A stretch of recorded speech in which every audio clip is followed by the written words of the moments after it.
October 7th, 2044, 1743 hours, 38 miles south-southeast of New Orleans.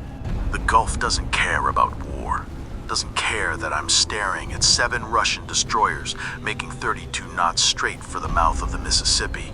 Doesn't care that my XO just told me we've got 94 minutes before they're in firing range of a city that's already half drowned by hurricanes and neglect.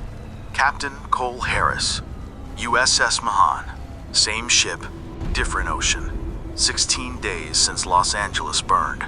The crew's changed. Replacements for the sailors we lost helping steer it limp home. New faces in the CIC. Young ones. Kids who enlisted after Boston or Washington, thinking they understood what this war meant. They don't. Not yet. Give them an hour and 40 minutes. They will. We're running light. 2 other destroyers with us. USS John Paul Jones and USS Gridley. 3 ships against 7. Fleet stretched thinner than it's ever been. East Coast needs coverage. West Coast needs rebuilding. Gulf of Mexico gets whatever's left. Turns out, whatever's left isn't much. Commander Ortiz hasn't slept since we got the alert 4 hours ago. Neither have I. Russian Northern Fleet units moving south through the Atlantic. Slipped past Greenland 3 days back.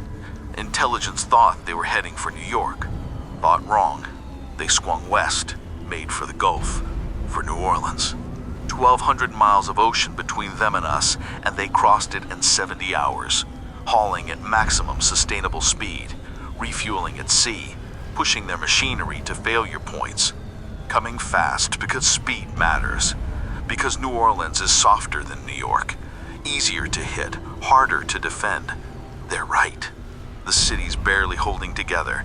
Category 4 hurricane last month. Levees breached in 6 places. Federal response was 3 weeks late and half-staffed. Most of downtown still flooded. Power grid intermittent. Supply chains broken. 800,000 people living in a disaster zone that never quite recovered from the last disaster. And now this. Russian doctrine. Find the wound and drive the blade deeper. Find the city that's already bleeding and finish it. Make America defend everywhere. Make us spread so thin that something breaks. That everywhere becomes nowhere. That defense becomes impossible.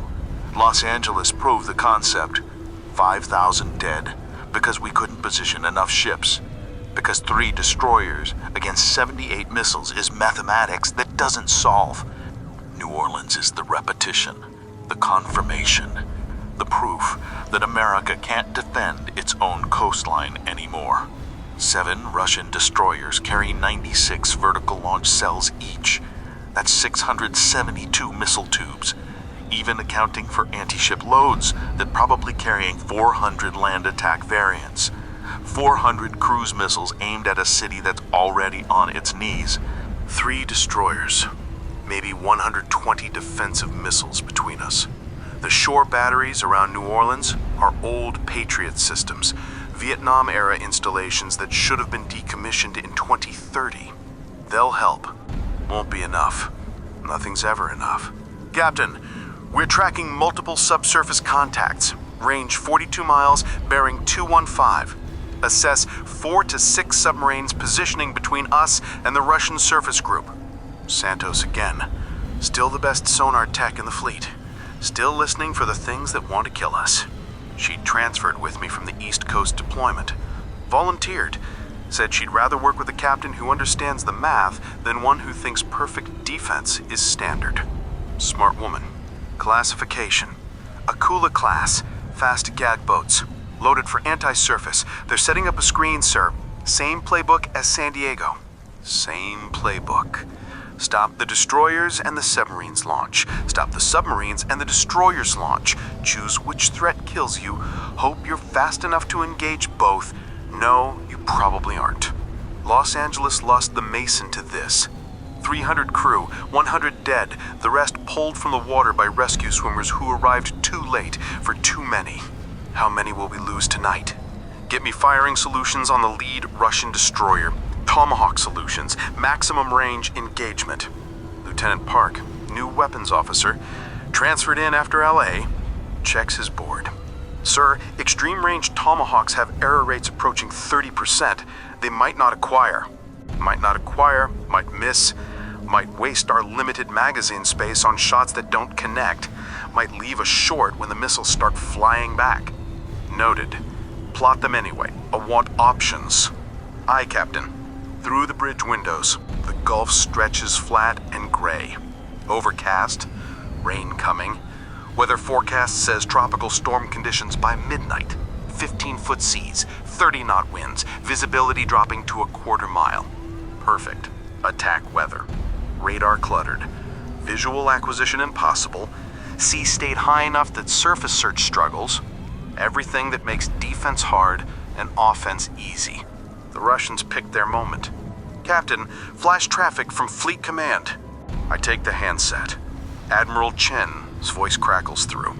Pacific Fleet Commander, still running ops from San Diego even though this is Gulf territory. Joint command structure after LA. Everything coordinated now, everything centralized because decentralized command is how you get gaps. Harris, PACOM sends. You're tracking 7 Russian destroyers inbound to New Orleans. Intelligence assess high probability of coordinated strike. Estimated 400 cruise missiles. Your orders, delay and attrit. Sink what you can. Bleed them down. Buy time for shore defenses to spin up and civilians to evacuate. Delay and attrit. Military terminology for you're going to die, but make it cost them. Acknowledged, Admiral. What's our backup? Too long. The kind of silence that means the answer is bad. Harris, there is no backup. Every surface combatant in theater is already tasked. You're it. 3 ships. Whatever you can do, make it count. 3 ships. Against 7 destroyers and 6 submarines and 400 cruise missiles. Against an enemy that's been studying how we fight. That watched San Diego and Los Angeles and learned. That knows exactly how to overwhelm American defenses. Make it count. As if counting matters when the numbers don't balance. Understood. Mahan will engage. Good luck, Captain. Try to stay alive. We're running out of ships and people who know how to drive them. The line cuts. Ortiz is watching me, reading my face. Calculating the same math I'm calculating. 3 ships, 7 destroyers, 400 missiles. 1 city full of 800,000 people who've already suffered more than most. How do we play this, Captain? How do we play it? Aggressive, fast. Hit them before they're in optimal firing position. Force them to launch early to grade their accuracy. Trade our ships for their missiles and hope the exchange rate works out. Strategy. Same thing in this war. We're going to run straight at them, close to night fighting range before they expect it. Launch everything we have while they're still setting up their firing solutions. Chaos before order, speed before precision. Sir, that puts us inside their anti-ship envelope. They'll tear us apart. They're going to tear us apart anyway, Commander. Question is whether we let them do it from 100 miles out, where they're comfortable, or 30 miles in, where everyone's fighting dirty. She processes this. The logic of suicide tactics. The calculation that says trading American destroyers for Russian destroyers still saves the city if we get the ratios right. Understood. I'll coordinate with Jones and Gridley. Synchronized strike. All 3 ships, maximum firepower on the Russian formation before they can respond. Do it. And Ortiz? Make sure the crew knows what this is. Don't lie to them. They deserve to know we're trading ourselves for time. She nods. Turns away. Keys the ship wide intercom. Her voice echoes through the Mahan. All hands, this is the XO. We're about to engage a Russian surface action group that outnumbers us better than 2 to 1. They're carrying enough missiles to level New Orleans. Our job is to stop them, to bleed them, to make them pay for every shot they take at American soil. Some of you are new. Some of you came aboard after Los Angeles. You're about to learn what modern naval warfare looks like. It's fast, it's brutal. We might not walk away. But 800,000 people in New Orleans will. That's the trade, that's the mission. Man your stations, trust your training, do your job. Mahan sends. Silence after. The kind that settles over a ship when the crew understands. When the new sailors realize this isn't simulation.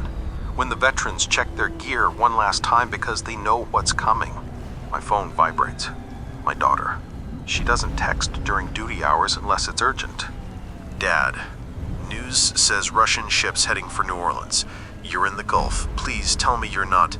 I stare at the message, at the hope in those words, the assumption that maybe, somehow, I'm somewhere else, that this isn't my fight, that some other captain is about to make the choice I'm about to make. I text back, I'm here. We're going to stop them. Tell Danny to stay away from the Gulf Coast for the next 12 hours. 3 dots appear, disappear, appear again. Please come home. Please come home. The request everyone makes, the promise no one can keep. Not in this war. Not when every engagement is mathematics and luck and hope that the numbers work out. I'll try.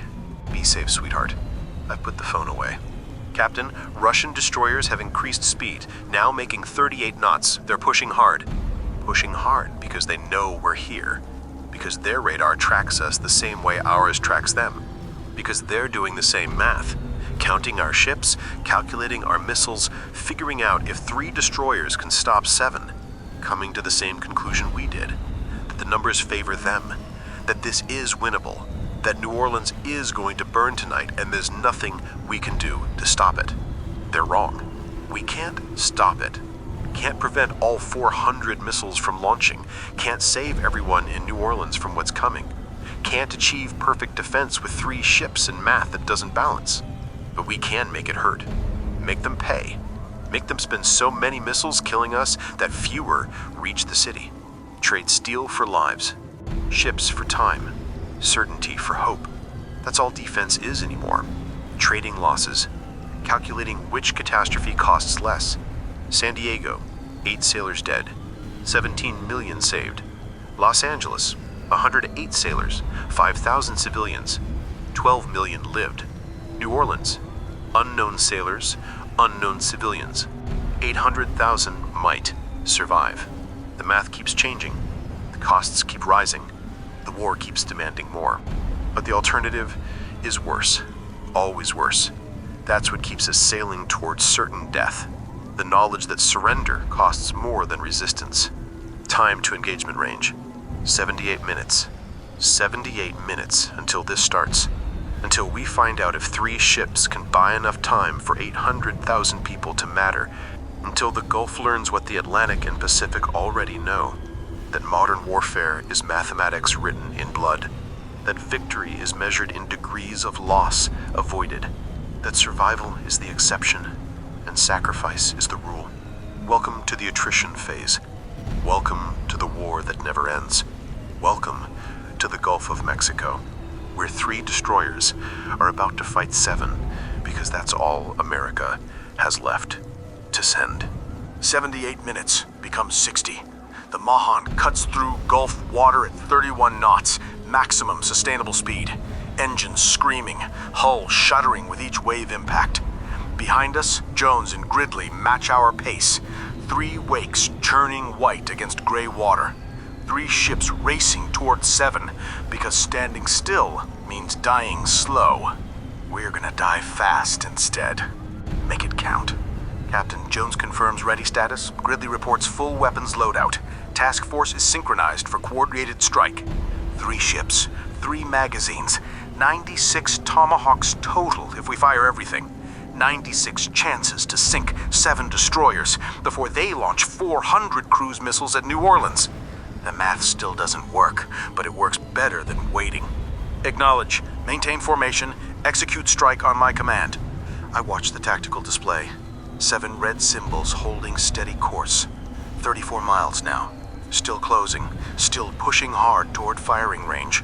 Behind them, 6 submarines spreading wider, creating depth, building the multi-layered defense that killed ships off Los Angeles. They've learned, adapted, studied American doctrine and found the gaps, the same gaps that exist because we're fighting with 70% of the fleet we need and 150% of the missions we can handle. The same gaps that get cities burned. Sir, we're picking up increased radio traffic from the Russian formation. Encrypted, high volume. Assess their coordinating launch sequences. Coordinating launch sequences. Getting ready.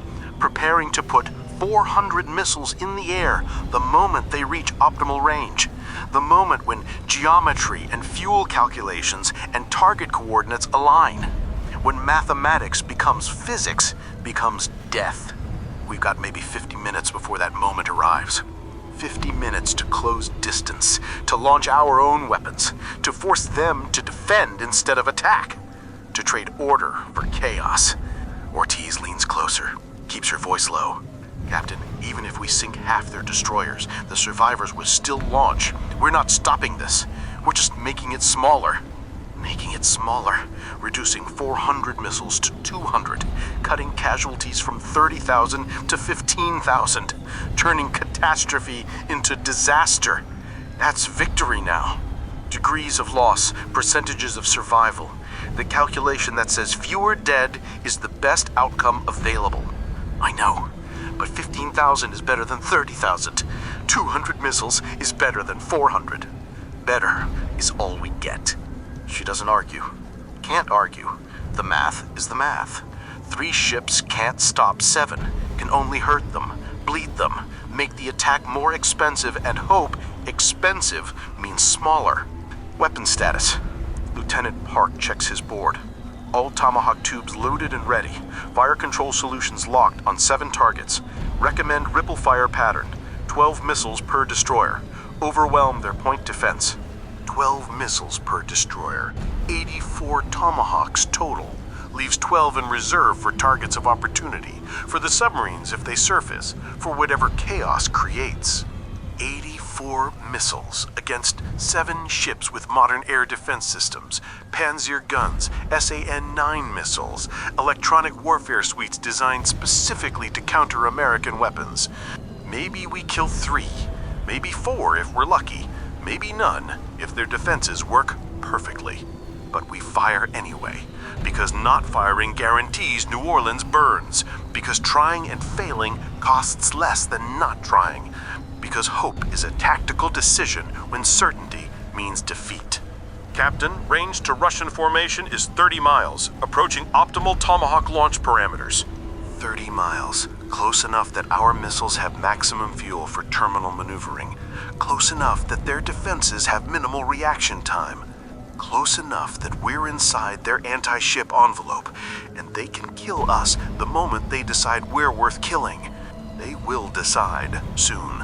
When our launch cells open, when 84 American Tomahawks light off and climb into Gulf sky, when we declare ourselves the threat that needs eliminating, then the counterfire comes. Then we learn if American destroyers can survive Russian anti-ship missiles. Then mathematics becomes personal. All ships, stand by for coordinated strike. Weapons free on my mark. I watch the display, watch the range tick down. 29 miles, 28. The red symbols holding course, still driving toward New Orleans, still confident they can overwhelm 3 destroyers and strike the city. They're right, but they're gonna pay for it. All ships, execute, execute, execute.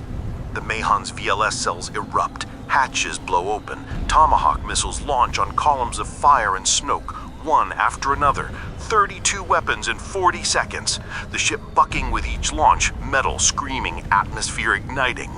Through the bridge windows, I watch them climb, watch them bank west, watch them accelerate toward the Russian formation at 550 knots, skimming low, using sea clutter, making themselves hard to track and harder to kill. Around us, Jones and Gridley do the same. The Gulf erupts with launch signatures, 84 American cruise missiles racing toward 7 Russian destroyers, 84,000-pound warheads seeking steel. It's beautiful and terrible. Technology and violence, precision and destruction. Everything modern warfare promises delivered in 4 minutes of flight time. Time to impact, 3 minutes 40 seconds. Missiles running hot, straight, normal. 3 minutes 40 seconds for Russian radar operators to detect the threat, to classify, to assign defensive weapons, to hope their systems work fast enough to matter. 3 minutes 40 seconds for us to find out if 84 missiles can kill enough destroyers to make a difference. 3 minutes 40 seconds before the Russians realize we're not defending, we're attacking. We're trading our survival for their capability, making them choose between killing us and protecting themselves. Captain, Russian formation is reacting. Multiple fire control radars active. They're tracking our missiles, defensive systems spinning up. Of course they are. Professional Navy, good equipment, trained crews. They're gonna shoot down most of our Tomahawks. Maybe 70%, maybe 80. Russian point defense is designed for exactly this scenario. But maybe 20% get through. Maybe 15 missiles connect. Maybe that's enough to sink 3 destroyers. Maybe that reduces the attack from 400 missiles to 250. Maybe that saves 5,000 lives in New Orleans. Maybe. Sir, Russian destroyers are launching. Multiple missiles in the air. They're firing back. Here it comes. The counterstrike. Russian anti-ship missiles designed to kill American destroyers. Designed to punch through our defenses and crack our hulls and send us to the bottom. Designed for exactly this moment, when we're too close to run and too committed to stop. Count and classification. Park's voice rises. Count is... Jesus. Count is 42 missiles. SS and 22 Sunburn variants. Mach 2.5, sea skimming. Time to impact 4 minutes. 42 anti-ship missiles. 14 targeted at each destroyer. Hypersonic, low altitude, carrying warheads big enough to break destroyers in half. Coming at us because we made ourselves the threat. Because we fired first. Because we chose the city over the ship. Same choice they made in San Diego. Same calculation, different ocean. Deployed chaff, launch countermeasures. All ships execute evasive pattern Delta 7. Continue tracking our Tomahawks. The Mahan heals. 31 knots becomes 35. We're not running, can't run. 42 Mach 2.5 missiles will catch us regardless. We're maneuvering, creating uncertainty, making their targeting solutions harder, buying seconds. Seconds might be enough. Might be the difference between 14 impacts and 12. Between sinking immediately and sinking slowly. Between dying and surviving to die later. First Tomahawk impacts in 30 seconds. 30 seconds until we find out if our attack works. Until 84 missiles meet Russian point defense and mathematics determines outcome. Until we learn if trading ourselves for their capability produces acceptable exchange rates.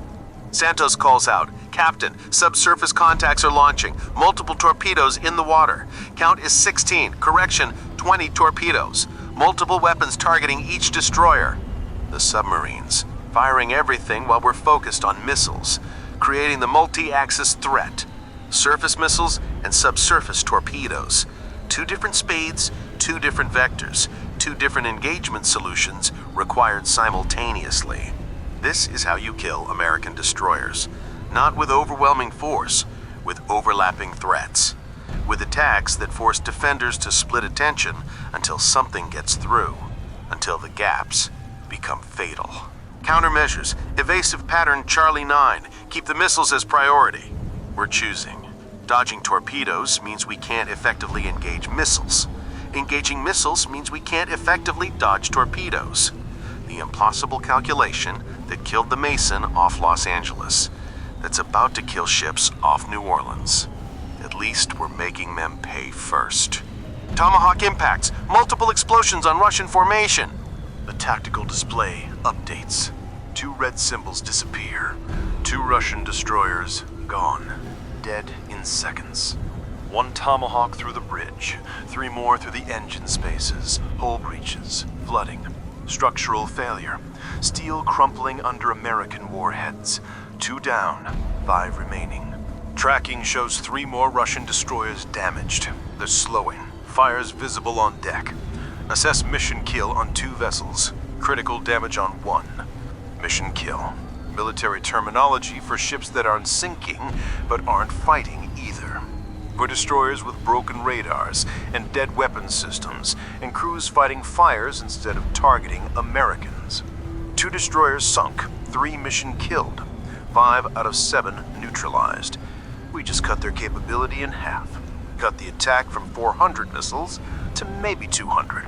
cut casualties in New Orleans from 30,000 to 15,000. We traded 3 American destroyers for 15,000 American civilians. The math works.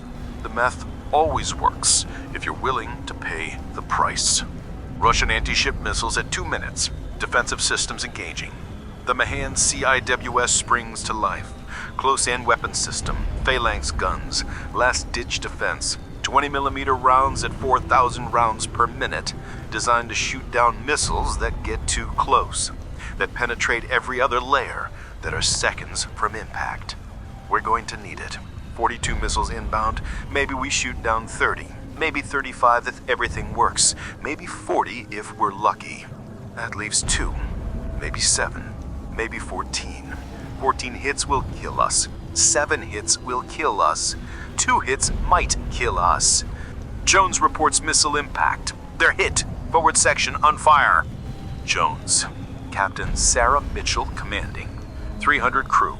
Just took a Russian anti-ship missile to the bow. Same weapon that killed ships in the Baltic. Same 1,000-pound warhead designed to crack destroyers open. Can they maintain station? Negative. They're going evasive. Breaking formation, heavy damage forward. They're out of the fight. Out of the fight.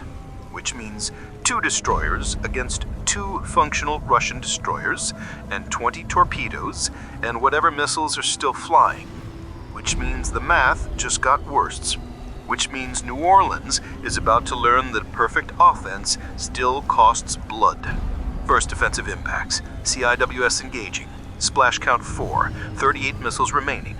38 missiles. Still coming. Still Mach 2.5. Still carrying warheads big enough to gut destroyers. Still seconds from impact. The Gulf erupts with tracers. Phalanx guns spitting fire. Chaff clouds blooming. The Mahan throwing everything at 42 missiles because stopping 37 isn't enough when 5 will kill us. Splash count 12. 30 remaining. 30 missiles. 20 seconds out. Close enough to see on visual. Close enough to hear the roar. Close enough to smell burning rocket fuel and know that mathematics is about to become physics. Splash count 18. 24 remaining. 24 missiles. 15 seconds. Too many. Too close. We're not stopping them all. Can't stop them all. Some are getting through. And when they get through, they're going to hit. And when they hit, destroyers die. Torpedoes at 1 mile. Time to impact. 90 seconds. Torpedoes and missiles. Subsurface and surface. Multiple threats at multiple speeds from multiple vectors.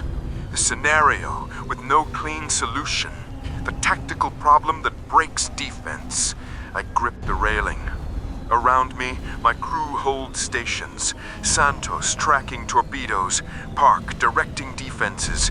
Ortiz coordinating damage control. All of them staying because I ordered them to. All of them about to learn what it costs when captains choose cities over ships. Splash count 24. 18 remaining. 18 missiles. 10 seconds. We're going to take hits. Multiple hits. Russian anti-ship missiles designed specifically to kill American destroyers. Designed for this moment, this engagement, this calculation. Brace for impact! All hands brace! The first missile hits Gridley. I watch it on the display. Watch the red symbol merge with the blue symbol. Watch the explosion bloom. Watch 300 sailors learn what drowning feels like. The second missile hits us. The world becomes noise and fire. The Russian Sunburn punches through the Mon's starboard side amidships. 1,000 pounds of high explosive detonating inside the hull, below the waterline, right through engineering spaces where machinery runs and sailors work and bulkheads separate life from ocean. The bulkheads don't hold. The explosion lifts the deck beneath my feet, throws me against the captain's chair. My head connects with metal. Vision whites out. Sound becomes ringing. Time becomes elastic. Seconds stretching. Everything slow and fast simultaneously. Then reality returns. Pain, noise, smoke. Alarms screaming, people shouting, the ship shuddering like a wounded animal. The smell of burning insulation and seawater and something worse, something organic, something human. I pull myself upright, taste blood, check my crew. Ortiz is down, head bleeding, not moving. Santos still at her console, fingers working sonar, professional to the end, even while the ship dies around her. Park, clutching his left arm, bone showing, face white, still calling out defensive solutions because training overrides pain. Damage report.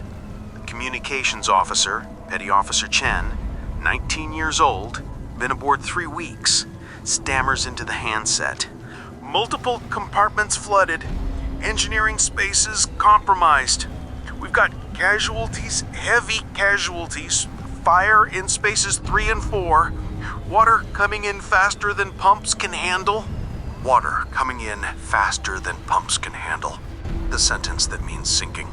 That means the ocean is winning. That means engineering crews are drowning while trying to stop flooding that can't be stopped. How long do we have? Chen checks damage control reports. Checks again. Captain, they're saying maybe 20 minutes before the list becomes unrecoverable. Maybe less if we take another hit. 20 minutes. The life expectancy of the Mahan measured in minutes. 20 minutes for 300 sailors to decide between staying with the ship and abandoning it. Between fighting fires and saving themselves. Between duty and survival. Where's Commander Ortiz? She's alive, sir. Corpsman is working on her. Concussion, maybe skull fracture. She's not conscious. Not conscious. Which means I'm commanding alone. Which means every decision is mine. Which means whatever happens next is on me and nobody else. Through the smoke, I can see the tactical display still functioning. Still showing the engagement.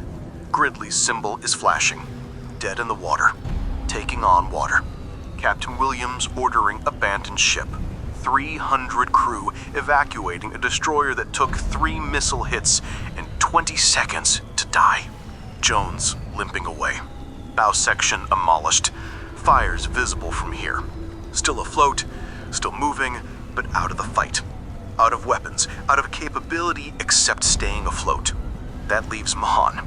1 destroyer. Flooding, burning. 20 minutes from capsizing. Still tracking 2 functional Russian destroyers and 20 torpedoes and a city behind us that needs defending. Weapon status. Park looks at me. Bone visible through the gash in his arm. Blood soaking his uniform. Forward VLS cells are offline. Damage from the hit. Aft cells still functional. We've got 12 Tomahawks remaining. Standards are down. Fire control is intermittent. Sir, we're not combat effective. Not combat effective. Military terminology for broken, for destroyed capability, for ships that can't fight and shouldn't try. Can we fire the remaining Tomahawks? Maybe, if fire control holds, if the list doesn't get worse, if we don't take another hit. He pauses, swallows. Captain, if we stay and fight, we're going to sink. The ship is dying. We should evacuate while we can. Evacuate. Abandon ship. Save the crew, let the Mahan go to the bottom, and hope rescue swimmers arrive fast enough to matter. Accept that we did what we could. That 1 destroyer can't stop 2. That survival is victory when mathematics guarantees defeat. But 2 Russian destroyers are still operational, still loaded with missiles, still driving toward New Orleans, still carrying maybe 200 cruise missiles total. Still capable of hitting a city that's already drowning. If we evacuate, they launch unopposed. 200 missiles hit New Orleans, 15 to 20,000 dead, the port destroyed, infrastructure crippled, 800,000 people learning that 3 American destroyers weren't enough. If we stay and fight, maybe we sink 1 more destroyer. Maybe we cut their capability further. Maybe we reduce 200 missiles to 100. Maybe we save 5,000 lives. Maybe 10,000. Maybe more. Maybe we drown trying. Santos, are you tracking those torpedoes? She doesn't look up from her console, blood running from her nose. Probably broken from the impact. Aye, Captain. 20 weapons in the water. They're sorting targets. Looks like 10 for us, 10 for Gridley. They're not stopping. Range 3,000 yards. Time to impact 2 minutes. 10 torpedoes. Hunting the Mahan. Chinese U-6 weapons fired by Russian submarines. Wire-guided. Smart. Designed to ignore countermeasures and find destroyers and crack hulls open. Designed to finish what the missiles started. 2 minutes until they arrive. 2 minutes to decide. Fight or flee. Stay or go. Ship or crew. I've made this choice before. San Diego chose the mission, survived. Los Angeles watched from 80 miles while Mason sank. Tonight, about to learn what choosing costs when you're the one drowning. Park, can we engage those Russian destroyers with our remaining Tomahawks? He works his damaged console, one-handed, left arm hanging useless, professional despite pain. Fire control is marginal but functional. We can launch. No guarantee on accuracy given ship's list and system degradation. Maybe 40% hit probability, maybe less. 40%, maybe less. 12 missiles against 2 destroyers. Maybe 5 hits if we're lucky. Maybe enough to mission kill 1 ship. Maybe enough to reduce the attack from 200 missiles to 100. Maybe enough to matter. Load firing solutions. Target the lead destroyer. All remaining Tomahawks, ripple fire pattern. Park stares at me. Sir, if we stay to fire, those torpedoes will... I know what they'll do, Lieutenant. Load the solutions. He hesitates, then nods, turns to his console, starts programming the attack. 12 final shots. The Mahan's last contribution. The trade of 1 destroyer for however many missiles we can stop. The mathematics of sacrifice. Captain, damage control reports the flooding is accelerating. Engineering says we have 15 minutes now, maybe less. If we don't evacuate soon, we won't evacuate at all. 15 minutes. The life expectancy of the Mahan continuing to decrease. 300 sailors counting on me to make the right choice. To balance mission against survival. To decide if staying to fight for 15 more minutes justifies condemning them to drowning. I think about engineering third class Marcus Chen, 23 years old, died on the Steerat 16 days ago, drowned in a flooded engine room while trying to stop leaks. His family buried him last week.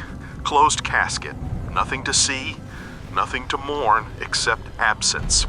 I think about the 100 sailors who died on the Mason off Los Angeles, who went into the Gulf and didn't come out, who drowned in darkness while oil burned above them, who Danny might have saved if he'd been there, who nobody saved because rescue came too late.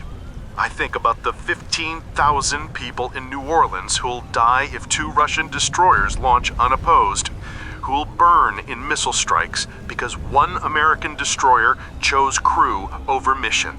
The math doesn't balance. Never balances. You just choose which side of the equation you're on and live with the consequences. Or don't live, depending. All hands, this is the captain. The Mahan is sinking. We have 15 minutes before the ship becomes unrecoverable. I am ordering all non-essential personnel to evacuate immediately. Get to the lifeboats, get to the life rafts, get off this ship while you can. I pause. Key the mic again. Essential personnel, we're firing our remaining weapons at the Russian destroyers. We're staying until those missiles are away. Then we evacuate. Understood. We finish the mission. Then we save ourselves. That's the trade. Harris ends. Silence. Then movement. Crew evacuating, running for boat stations, for life rafts, for survival. Others staying, the ones needed to fire weapons, to fight fires, to keep the ship alive long enough to matter. Maybe 50 sailors stay. maybe fewer. The ones who volunteered, the ones whose jobs require it, the ones who understand that 15 minutes of fighting might save thousands. Santos stays at sonar. Park stays at weapons. Chen stays at communications. A handful of engineers stay below trying to control flooding they know they can't control. They stay because I ordered it. Because duty matters. Because 15,000 civilians outweigh 50 sailors in the calculus of war. They stay because they're professionals serving a captain who chooses missions over survival. I hope it's enough. Hope 50 sailors dying saves 15,000 civilians. Hope the math works out and someone remembers that the Mahan fought to the end. The only strategy left when mathematics guarantees loss. Firing solutions locked. 12 Tomahawks programmed, ready for fire on your command. Fire. The aft VLS cells erupt. 12 missiles launching, 12 columns of fire and smoke, the dying ship shuddering with each launch. 12 final weapons climbing into Gulf sky, banking toward the Russian destroyers, making 550 knots, seeking targets. Seeking revenge. Time to impact 3 minutes 30 seconds. 3 minutes 30 seconds until we learn if 40% hit probability means anything. Until 12 missiles meet Russian point defense. Until we find out if a sinking destroyer can hurt the enemy before drowning. Torpedoes at 1,000 yards. 60 seconds to impact. 60 seconds. 1 minute. The life expectancy of the Mahan measured in seconds now. 1 minute until 10 Chinese torpedoes arrive. Until U-6 weapons crack the hull and flood compartments and take us to the bottom. 1 minute to live. Maybe. If the torpedoes don't miss. If our countermeasures fail. If mathematics is destiny and resistance is just theater. Deploy final countermeasures. All remaining noisemakers. Everything we have. The launchers fire. Acoustic decoys splashing into the Gulf, creating false targets, trying to pull torpedoes away from the ship, trying to buy seconds, maybe minutes, maybe enough time to matter, maybe not. Captain, all non-essential personnel are clear. Evacuation complete except for volunteers. 53 crew remaining aboard. 53. The number of sailors about to learn what drowning feels like. Who stayed because I ordered it. Who volunteered to die fighting because someone had to and they were trained and available and willing. 53 names I'll carry. 53 families I'll visit. 53 graves I'll stand beside wondering if the trade was worth it. If their lives bought enough civilian survival to justify the cost. The math will say yes. The math always says yes when the ratio favors civilians over military, when thousands saved outweighs dozens lost, when the calculus works on paper. But mathematics doesn't attend funerals, doesn't watch parents bury children, doesn't see siblings grieve, doesn't feel the weight of command decisions that trade names for numbers. I will, for the rest of whatever life follows this night. First Tomahawk impacts. The tactical display updates. 1 Russian destroyer symbol flashes. Damage. 1 missile through the superstructure. 1 through the VLS stalls. Secondary explosions. Fire spreading. The ship slowing. Mission kill. Not sunk, but not fighting. Capability degraded. Missile loadout reduced. The attack from 200 down to 100, maybe. From 2 destroyers to 1. From catastrophe to disaster. Second impacts. Lead destroyer is... Captain, she's going down. Multiple hits. Catastrophic damage. She's sinking. The lead Russian destroyer disappearing from the display. 12 Tomahawks, 5 impacts. Enough. Enough to crack her open. Enough to send her down. Enough to cut the attack in half. 1 Russian destroyer remains. 1 functional warship. Maybe 100 missiles. Maybe 50. Maybe enough to hurt New Orleans but not kill it. Maybe enough to cost 5,000 lives instead of 15,000. We just saved 10,000 people. Cost, Mahan and 53 crew. Gridley and 247 crew. Jones damaged. 300 total American casualties to save 10,000 civilians. The math works, always works when you're willing to pay. Torpedoes at 500 yards. 30 seconds. 30 seconds. Final countdown. Last moments before Chinese weapons arrive. Before the ocean claims another destroyer. Before 53 sailors learn what Marcus Chen learned, what Mason's crew learned, what every sailor who drowns learns. That the sea is patient, indifferent, victorious. All remaining crew abandon ship. This is a captain. Get off now. That's an order. Evacuate immediately. Chen looks at me. Santos, Park. The engineers still fighting fires. The damage control team still trying to control flooding. All of them knowing they can't save the ship. That the Mahan is dying. That staying means dying with it. Sir, what about you? What about me? I'm the captain. The ship is my responsibility. Tradition says I go down with it. Honor says I stay until the end. Duty says I ensure everyone else survives before considering myself. But Emma needs a father. Danny needs a brother. The Navy needs captains who understand the math, who can make the choices, who can trade ships for cities and live with the weight. I'm right behind you. Move, now! They move, running for the boat deck, for life rafts, for the ocean that might kill them, but definitely will if they stay aboard. 53 sailors, abandoning a destroyer that fought to the end, that traded itself for a city, that bought time with steel and blood. I'm alone on the bridge. Smoke, darkness, alarms. The ship listing harder, groaning, metal screaming as bulkheads fail, as compartments flood, as the Mahan dies around me. Through the windows, I can see the Gulf. Gray water, rain starting, storm moving in. The weather that makes attack easy and defense hard. The tactical environment that favors offense. Somewhere out there, one Russian destroyer is still operational, still carrying missiles, still capable of striking New Orleans, still able to kill thousands because we couldn't kill all 7, couldn't achieve perfect defense, couldn't stop everything. But we stopped most of it. Cut the attack by 75%, saved 10,000 people, made the enemy pay for every mile, every shot, every sailor lost. That's victory now. Partial success, incomplete salvation, mathematics that favor survival without guaranteeing it. I turned toward the hatch. Time to go. Time to abandon ship. Time to let the Mahan sink, knowing she fought hard. Fought smart, fought until there was nothing left to fight with. Time to... The first torpedo hits... The torpedo strikes, aft, portside, below the waterline where the hull was already compromised, where compartments were already flooding, where damage control teams abandoned their posts 30 seconds ago because I ordered them to. The explosion is different than the missile, deeper, more visceral. A shockwave through water that lifts the entire stern, that breaks the keel, that severs the ship into pieces that can't hold together. The deck tilts 30 degrees in 3 seconds. I'm thrown against the bulkhead, ribs crack, air leaves my lungs.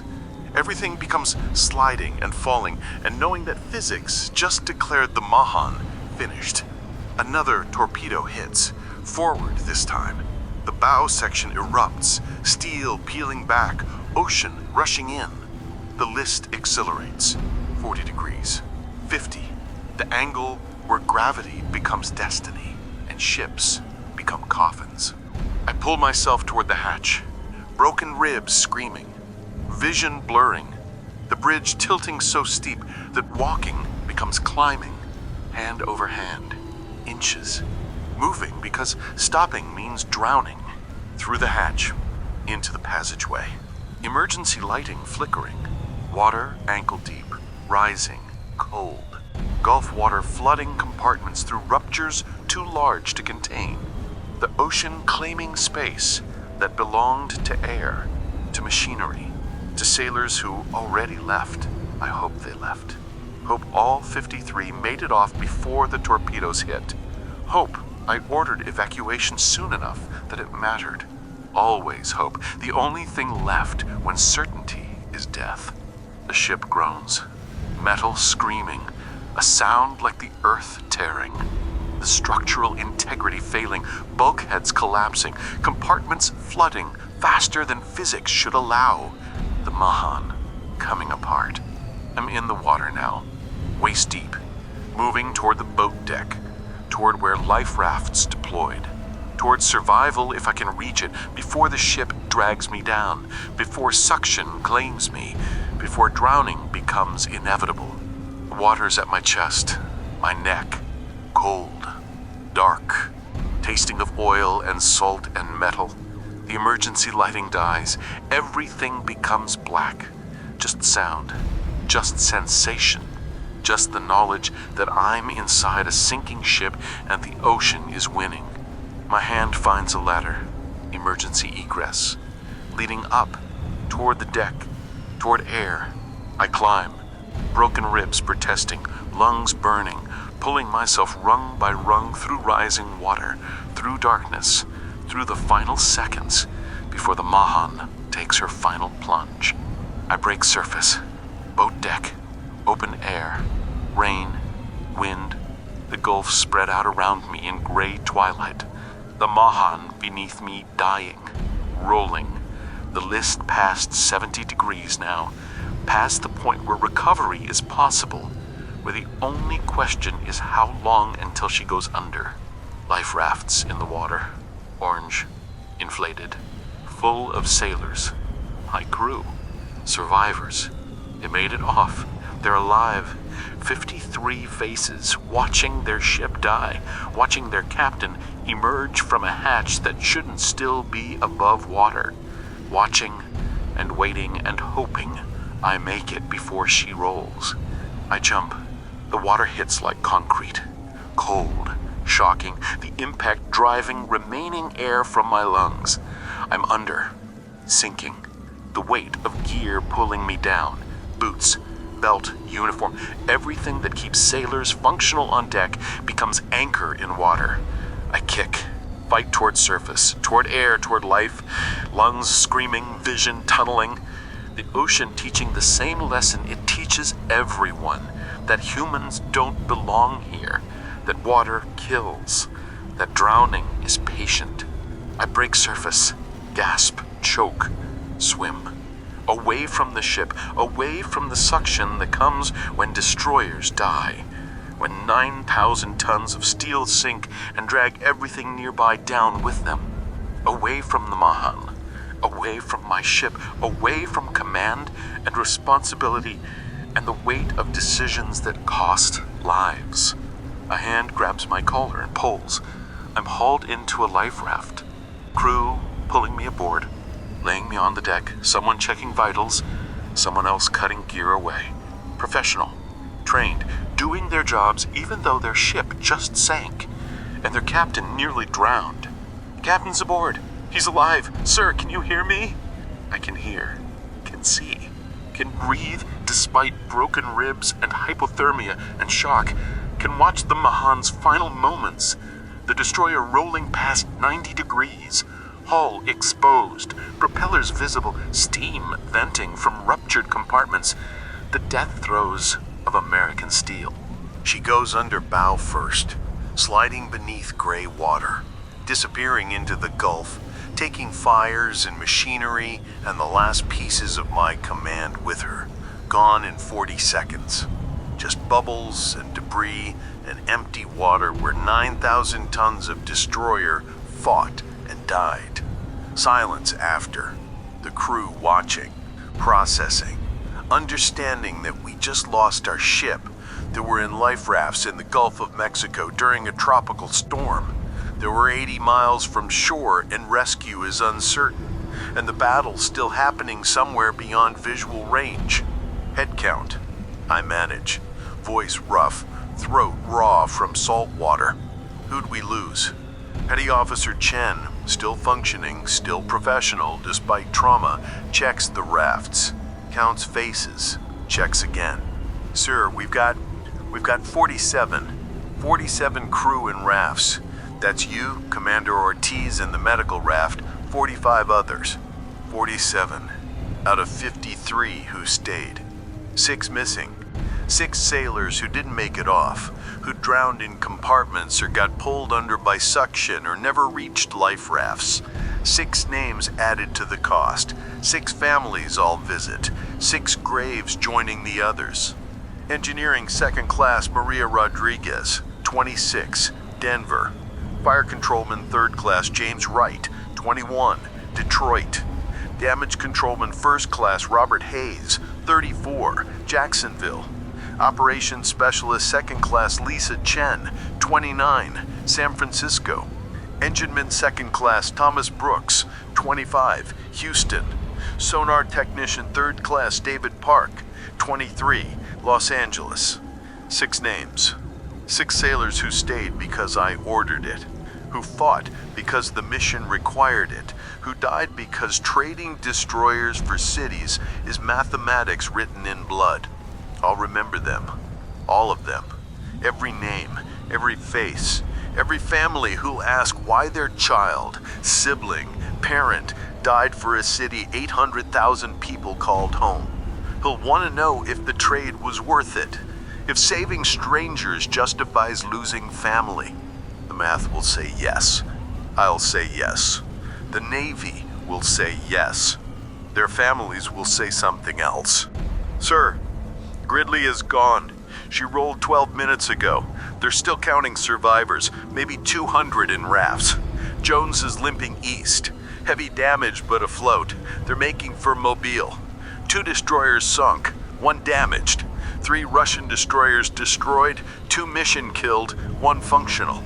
The exchange rate, 300 American sailors for 400 Russian missiles stopped.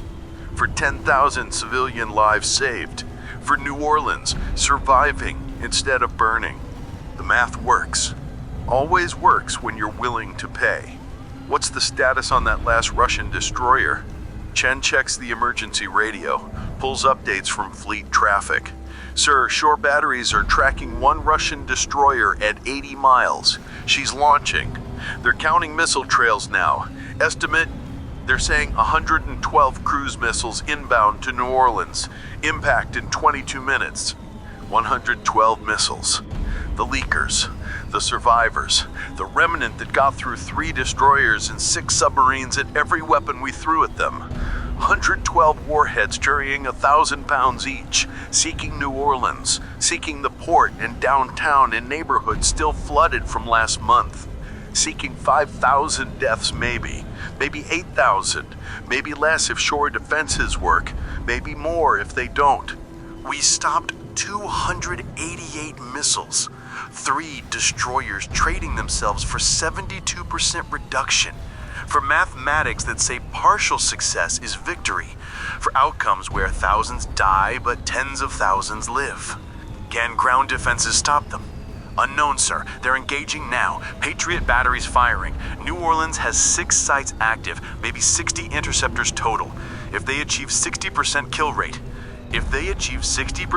45 missiles get through. If they achieve 80%, 22 get through. If they achieve perfect defense, which they won't, 0 get through. Somewhere between 22 and 45 missiles are about to hit New Orleans. Somewhere between 2,000 and 6,000 people are about to die. Somewhere between acceptable loss and catastrophe is what actually happens. And we float in life rafts in the Gulf, watching, waiting, knowing we did everything possible and it wasn't enough. That 3 destroyers and 600 sailors couldn't stop everything. That mathematics favored the offense and defense paid the cost. Listen up. I raised my voice, project command despite exhaustion, despite injury, despite floating in a raft instead of standing on a bridge. The Mahan is gone. Gridley is gone. We lost friends, lost shipmates, lost people we served with. In 20 minutes, we're going to find out if what we did mattered. If trading our ships for their missiles saved enough lives, if the math works out. Until then, we stay together, we stay alive, we wait for rescue. We remember that we fought hard and fought smart and fought until there was nothing left to fight with. The Mayhan was a good ship. You were a good crew. Whatever happens in New Orleans, know that we stopped 288 missiles from hitting, that we saved thousands, that we did our job. Harris says. Silence. The crew processing. Understanding that we lost, but also won. That defeat and victory coexist in modern warfare. That you can sink your ship and save a city, and both truths are real simultaneously. Rain falls harder. The storm arriving. The Gulf churning. Waves building. Life rafts riding swells. Cold, wet, miserable, but alive. 53 sailors left the Mayhan. 47 survived. The mathematics of sacrifice balanced against survival.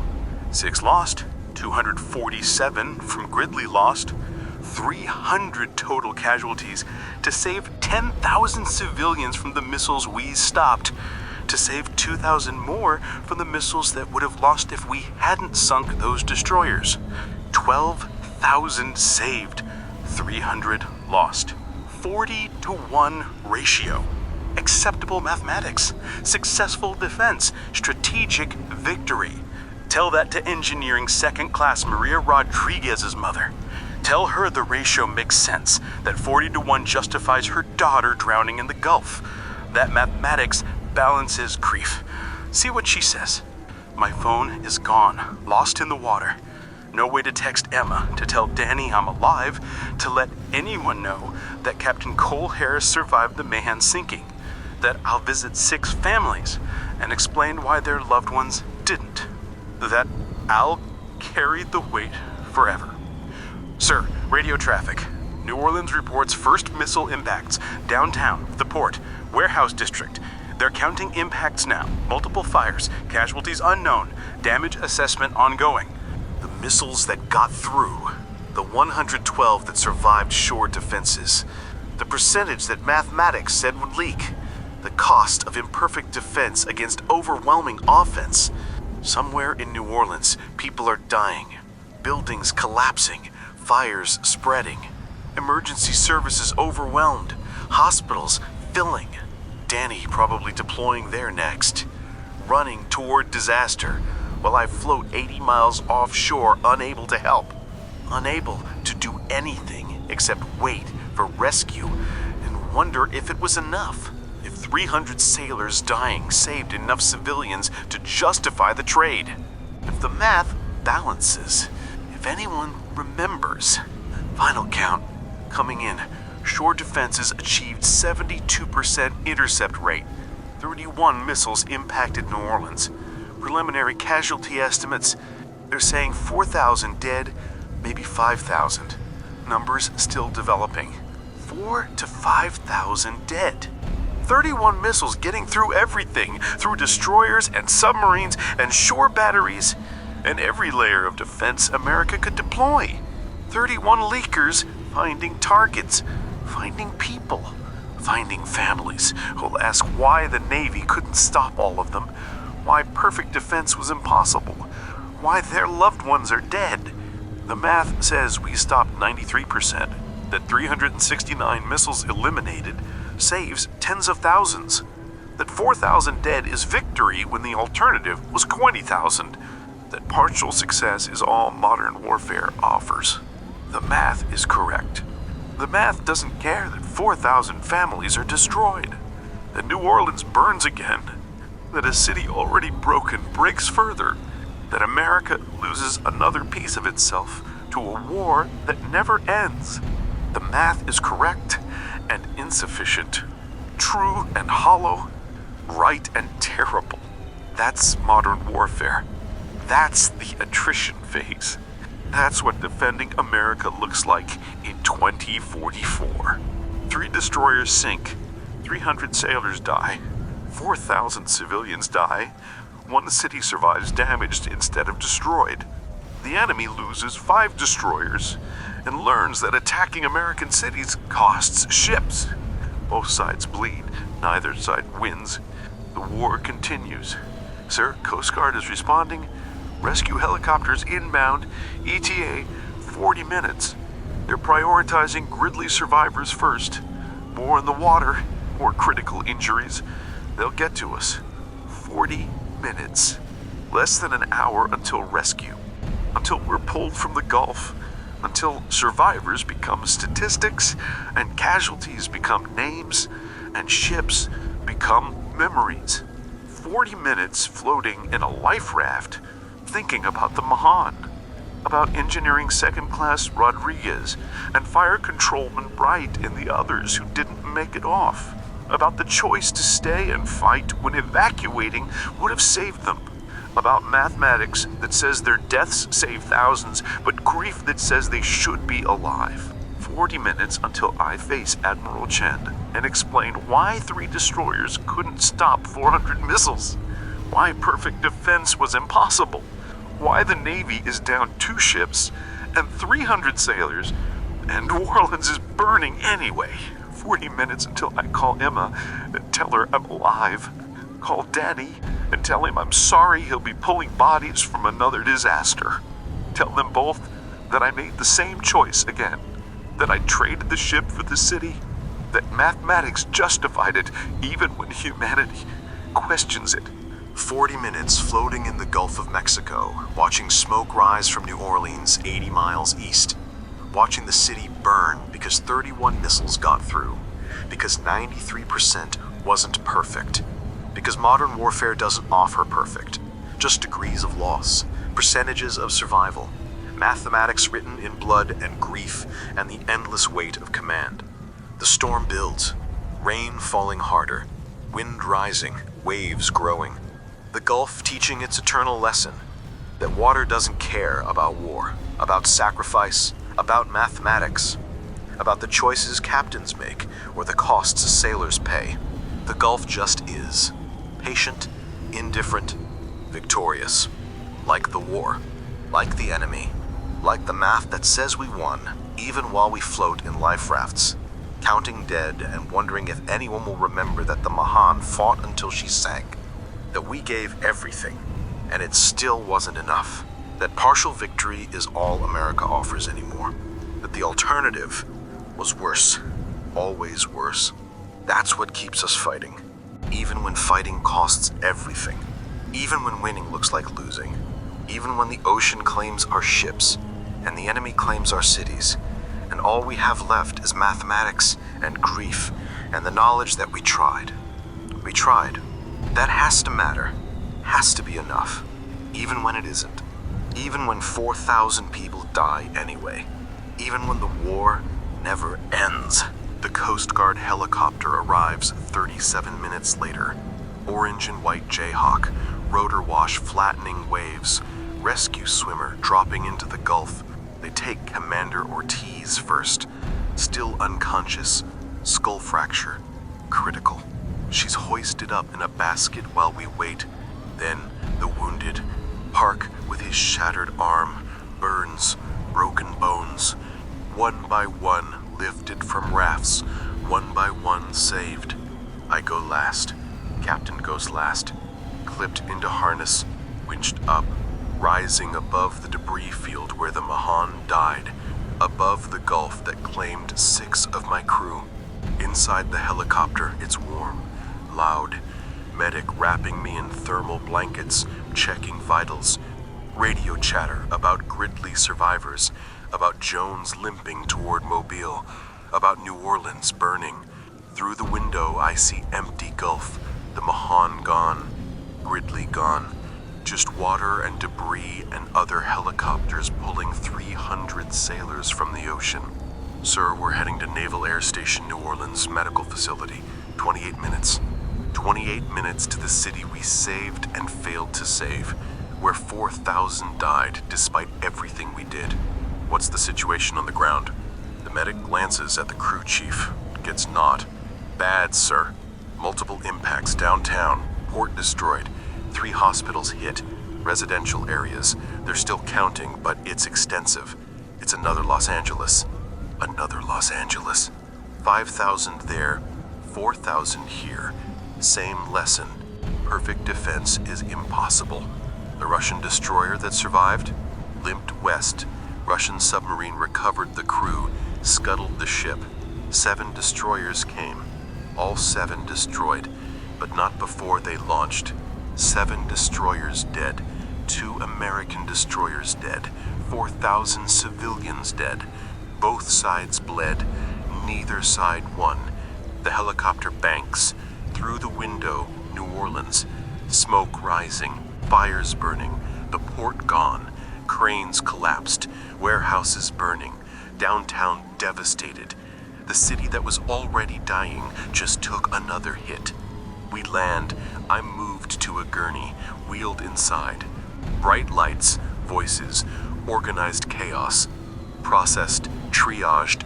Broken ribs confirmed. Hypothermia. Minor injuries compared to others, compared to those who aren't here. A doctor examines me. Young, exhausted. Captain Harris, you're stable. Broken ribs will heal. You're lucky. Lucky. The word that means breathing when others aren't. How many wounded from the city? She hesitates. 4,317 dead. 8,000 wounded. Numbers rising. Hospitals are overwhelmed. We're setting up field hospitals. 4,317. The exact count. The mathematics of 31 missiles getting through. We stopped 93%. It wasn't enough. Captain Harris, Admiral Chen, Pacific Fleet Commander, standing in the doorway. The woman who lost her son in this war. Admiral, walk with me. I can walk. Broken ribs hurt, but I can move. We walk outside, the base around us, the city smoking beyond the fence. You sank 5 Russian destroyers, Chen says. Mission killed 2 more. Cut the attack by 70%. Saved potentially 15,000 lives. The president is calling it a strategic victory. Strategic victory. Partial success. Mathematics working even when the outcome didn't. We lost 2 American destroyers, Admiral. 300 sailors. The city's burning anyway. It's not victory. It's what we get instead of victory. It's the best outcome available when the enemy brings 400 missiles and we have 3 ships. She looks at me. You made the right calls, Captain. Exactly what I would have ordered. The validation that says command agrees, that says the mathematics justified the cost, that 6 drowned sailors and 4,000 dead civilians is acceptable given the tactical situation, doesn't help, won't help. Mathematics doesn't attend funerals. What happens now? We rebuild, replace the ships, redeploy forces, prepare for the next attack. Because there will be a next attack, Captain. This war doesn't end. Different cities, different ships, same mathematics, same costs. How long until collapse? How many more cities? How many more ships? How many more dead? Nobody knows. We just keep fighting. Keep hoping our side exhausts slower. Hoping attrition favors America. Hoping the alternative stays worse. The families of my crew, I need to contact them. But not tonight. Tonight, you rest. Tomorrow, we brief the president, then you visit families, then you carry the weight. Chen hands me her phone. Call your family. Let them know you're alive. I dial Emma. She answers immediately. Dad, is that you? It's me, sweetheart. I'm alive. The ship's gone, but I'm okay. Silence. Then crying. Relief mixed with grief. I thought you were gone. They said 2 ships sank. Hundreds dead. I know. I'm sorry. Tell Danny I'm okay. Tell him New Orleans needs help. He's already there. Danny's there. Already pulling people from rubble while I survived the battle. Already doing his job. I have to go. I love you. I'll call tomorrow. Come home, Dad. Please? Come home. The promise I can't make. Not while the war continues. Not while cities need defending. I'll try. Love you. I end the call. Hand the phone back. Chen and I stand in silence. 2 officers who understand cost. Who make calculations. Who carry a weight that never lightens. The Mahan was a good ship, Chen says quietly. She died fighting, that matters. Does fighting to the end justify 6 drowned sailors? Does mathematics balance grief? I don't know. I just know we fought. We stopped 93%. We saved thousands. We paid the cost. The math says it matters. It says 300 sailors saved 12,000 civilians. It says strategic victory was achieved. The grief says something else. It says Rodriguez and Wright and Hayes and Chen and Brooks and Park deserved to live. Both truths are real. That's war. That's command. You make impossible choices, count the cost, carry the weight, hope it matters. No, it's not enough. Fight anyway. Because New Orleans needed defending. Because 800,000 people deserved the attempt. Because the alternative was worse. Always worse. That's what keeps us fighting. Even when the ship sinks, even when the crew drowns, even when the city burns anyway. We fight because surrender costs more. Because resistance matters. Because someone has to stand between missiles and civilians and do the math and pay the price. That's what the Mahan did until she sank. That's what I'll do until this war ends, or I do, whichever comes first. I look toward New Orleans. Smoke rising against twilight sky. Fire crews working. Helicopters circling. Somewhere in that devastation, Danny's pulling bodies from rubble. Saving who he can. Doing his job while I do mine. Both of us running toward disasters. Both of us trying to save people. Both of us learning the same lesson. That trying isn't always enough. That mathematics doesn't care about effort. That sometimes you do everything right, and thousands die anyway. But you try, you fight, you resist, because the alternative is worse. Because 4,000 dead is better than 20,000. Because 93% matters, even when 7% kills. Because someone has to stand watch. Someone has to make the choices. Someone has to carry the weight. That's the job. That's what the Mahan gave. That's what 300 sailors paid. That's what I'll remember. Every name, every face, every family. Rodriguez, Wright, Hayes, Chen, Brooks, Park. 6 sailors who stayed when I ordered it. Who fought because mission required it. Who drowned because mathematics demanded it. I'll remember them. Always. The way I remember Marcus Chen from San Diego. The way I'll remember every sailor lost in this war. The way command requires. The way grief insists. Because names matter more than numbers. Because families matter more than ratios.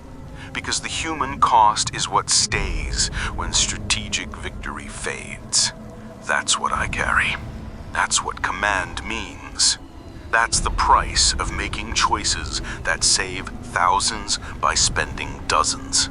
The math says it's worth it. Says the trade balances. Says victory was achieved. I'll spend the rest of my life wondering if the math is right. Wondering if Rodriguez's mother agrees. If Wright's siblings agree. If Hayes's children agree. Wondering if 4,000 families in New Orleans agree that their loved ones died for acceptable mathematics. Probably not. Probably they'll ask why the Navy couldn't stop all the missiles. Why perfect defense was impossible. Why their family member is dead. I'll tell them the truth. That we stopped 93%. That 3 ships couldn't stop 7. That mathematics favored the offense. That we did everything possible, and it wasn't enough. I'll tell them their loved ones didn't die for nothing. That 15,000 others lived because we fought. That the alternative was worse. I'll tell them the math. They'll tell me about grief, Both will be true. Both will matter. Both will coexist. That's war. That's loss. That's the future as long as this conflict continues. More attacks, more defenses, more mathematics, more grief.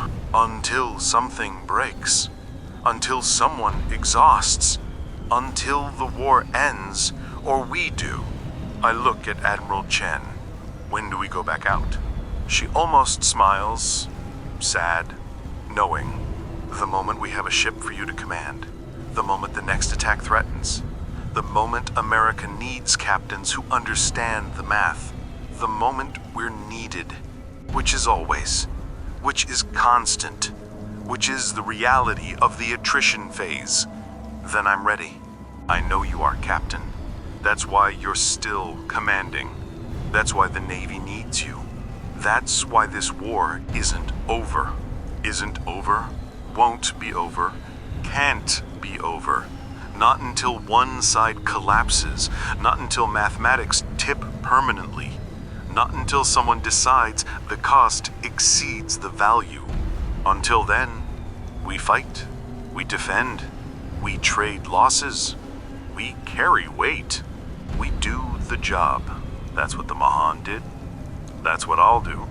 That's what every sailor and civilian in this war does. We resist, because the alternative is worse. Always worse. That's the truth. The only truth that matters. The truth that keeps us fighting even when fighting costs everything. Even when New Orleans burns. Even when ships sink. Even when thousands die.